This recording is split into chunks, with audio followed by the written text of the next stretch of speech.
சாமி போற வழியில பள்ளிக்கூடம் இருக்கு, இதை இடிக்கணும் அதானே? ஏன் சாமி அந்த வழியில போகாதா? இல்ல சாமிக்குத்தான் போக வேற வழி இல்லையா?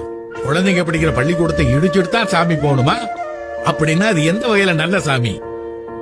இதெல்லாம் பண்றது நீங்க நம்புற சாமி இல்ல, கோலோச்சி குடும்பம். அவங்கள பொறுத்த வரைக்கும் அவங்க ஆண்டவங்களாவே இருக்கணும், நீங்க அடிமைகளாவே இருக்கணும்.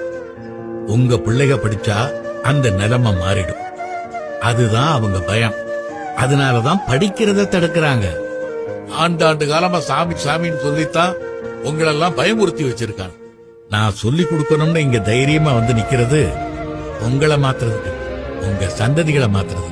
காலம் மாறும், நீங்க விருப்பப்பட்டபடியே உங்க பிள்ளைகள் எல்லாம் படிக்கும். அன்னைக்கும் உங்க பிள்ளைக அருவாளையும் கத்தியும் தூக்கிட்டு அலையிற சூழ்நிலைய ஒரு கூட்டம் உருவாக்கும். அது நடந்துடக்கூடாது. உங்க பிள்ளைங்க நாளைக்கு அருவாக்கம்ப தூக்கிட்டு அடிமையா இருக்கணுமா, புத்தகங்களை தூக்கிக்கிட்டு படிச்ச அறிவாளிகளா இருக்கணுமா? சிந்திச்சு பாருங்க.